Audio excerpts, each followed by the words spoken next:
How do you see education evolving beyond just the first job, but also like your second, third job, and really finding that fulfillment in your career? Yeah, so I'm 57, so that what is different is that your generation is extraordinarily different than the expectations that we had.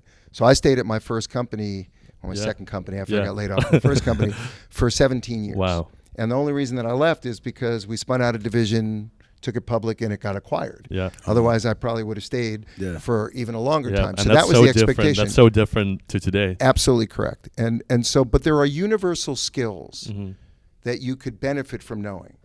Communication. Right? Critical thinking. And language. But today's language is technology. It's not Latin like it was when I was growing up. And so understanding those things, but I think if you just asked somebody, if you didn't call it tech, and you said, would you like to know the 9 things that every employer wants a young person to have when they're going to go take a job? And if you could get better at them, would you? I think everybody would say yes. And if you don't know how to use Office 360, you're not going to be very good in finance. Because if you can't master an Excel spreadsheet, doesn't matter how smart you are, how critical your thinking is. If you can't organize the information, you're of no value. Right? If you're a creative type and you can't use Adobe, very little value. And so from my standpoint, I think we should take away the stigma of calling it tech, because I think people confuse that with coding, or that you're going to go into a technology job. You're going to go into a job, and it's going to require you to learn and use the processes and systems that are available. And all of them are predicated on technology. Now, in terms of your other question, I believe, based on my own career, and based on what I see from the millions and tens of millions of young people that we work with, and my own 2 daughters and their friends, life's very serendipity. So when I go back and speak at my college, they say, Dan, did you always know you were going to run a company like Yahoo when you were chief operating officer there? And I was like, in 1983, they hadn't invented the internet, a cell phone, broadband, data. We barely had a computer. It was much bigger, and I got a C in the class. So the answer is, the world keeps going. The world keeps evolving. And if you want to participate and grow and have the opportunity to experience many things in your life, you are going to have to keep investing in yourself. No. Yeah, and I think you made a lot of great points. I think when it comes to high school kids picking their majors or picking careers, a lot of it comes from parents. And I'm personally a mentor to kids in Oakland through iMentor, and what I'm seeing is that not only are a lot of parents not involved in terms of guiding their kids and preparing them for the future of careers, but the ones that do, they kind of push their kids towards roles that might have been popular 20, 30 years ago when they were going through those stages, like civil engineering, like becoming a doctor and becoming an investment banker. And all those things used to provide job stability and financial security in the past, but nowadays the narrative has changed. So how do we convince the parents, and how do we educate the parent so they can position their kids for a better future? Well, I have to argue a little bit with your premise. I don't think there's anything wrong with pushing your kid to be something like a doctor. I agree. Or even those other professions, to be honest with you. I think the point that you guys make, the one that resonates best with my audience, and I think with myself even as a parent, is you want your child to understand that the world's changing, and the pace of change is different than it was when we were growing up, and that jobs that once seemed inevitable and secure are no longer either. So given that's the world they're going to grow up in, what we shouldn't do is limit them to a single point of view, but rather allow them to experiment. It's like the same thing with athletes. The best athletes that I know, and I'm very fortunate to know a bunch of them that came out of Stanford and play in the NFL, every one of them, whether it's Andrew Luck or Zach Ertz or Kobe Fleener or David DeCastro, all these big-time NFL players, every one of them will tell you they played multiple sports growing up, not just one, and football wasn't even necessarily their favorite sport. right? So Zach was basketball, Andrew was soccer, DeCastro almost went to the Olympics for swimming, even though he's 330 pounds. So I asked him if he was going as a buoy. But you know what you learn is you've got to keep evolving and learning, and you've got to be able to recognize that whatever you pick now may not be what you're going to be doing later, because it may not even be around. And that's just a fact of life right now.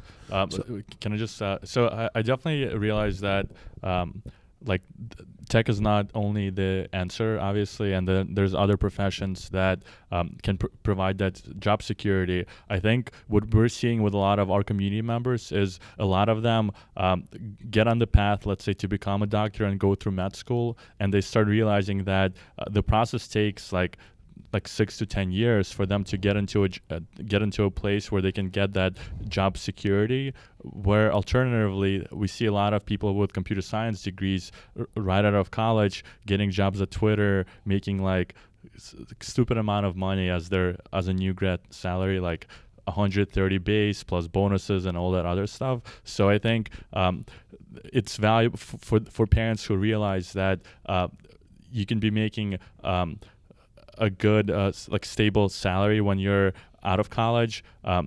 Like it's no longer just that no longer just going into the medical field or law or finance. There's other paths where you can get there sooner, but the parents haven't caught up, I guess, to the trends of the future. So anything particular that you think parents should pay attention to or should read or should check out?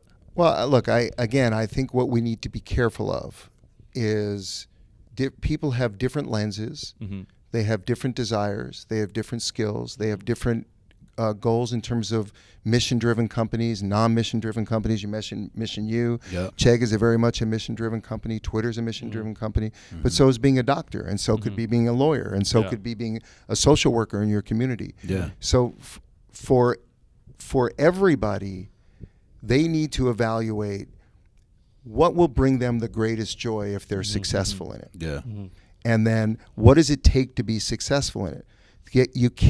You will never become successful if you don't focus and put in the time. And so the message to parents would be that the world of opportunity has evolved dramatically since when we were first picking our professions.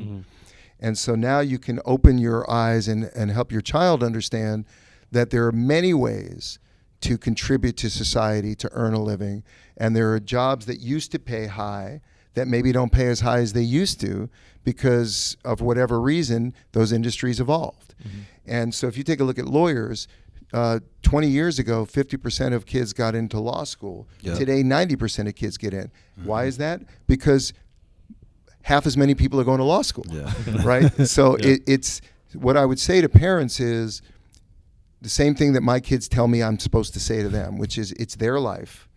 Let them make their own mistakes. Let them find their own path. But if they're going down the path of understanding the impact of technology and what it can do for the good and how they can contribute, that those are very high-paying jobs that can last a long time, and they should be considered as important as the other jobs that you might have been considering for them. I think that's a great answer.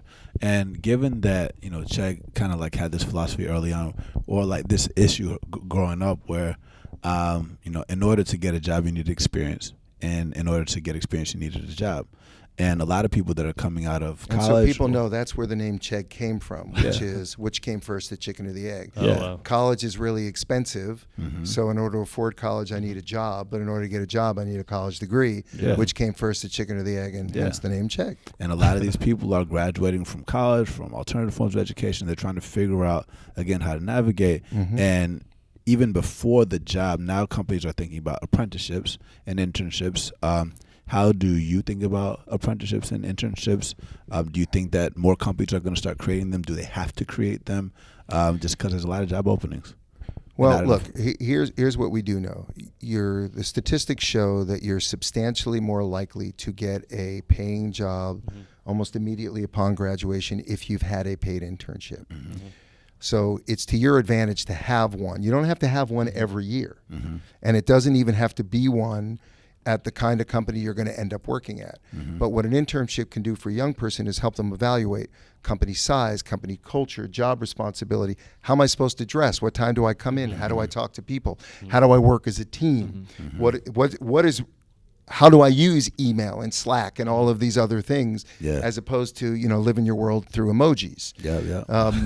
Although all of our interns have taught us how to put emojis into our communication. So we both learn from each other, but we take 34 interns a year here because we understand the importance of it to the young person and the company benefits, because you get new thinking and new energy and creativity, and you learn what your future customer base might look like. So I think every company should offer to them, and I think every company should pay to offer them, assuming they can afford to pay. Not every startup that you talk to can take in. But the experience is invaluable for practical reasons and soft reasons. And I also think that apprenticeships are really valuable. So if you look at today, if you look at manufacturing, I'm recently invested in a company called Cluster Inc., which is working on modern day manufacturing. Most young people never think about that. And so apprenticeships have a lot to do here, because there's apparently something like 250,000 manufacturing companies in the U.S. There's 12 million jobs. There's been 1 million new ones created in the last year and a half or so. 750,000 of them go unpaid, and they're actually for high-paying, technology-driven manufacturing, as opposed to only working on the manufacturing floor, which historically was what it was for. So, when you look at where things are going, you can apprentice at some of these companies and never having imagined it before. And so from my standpoint, any opportunity you get to find yourself in a job environment, take it. And you can learn what you don't like as much as you can learn what you like. But most people end up being successful finding a culture and an environment that gets the best out of them. So there's there's lots of people called dream jobs, but jobs are jobs. They're hard. And they're not always fun every day. So the way you fight through that pain is to be in an environment in which the people you're working around and the mission you're on are worth fighting for.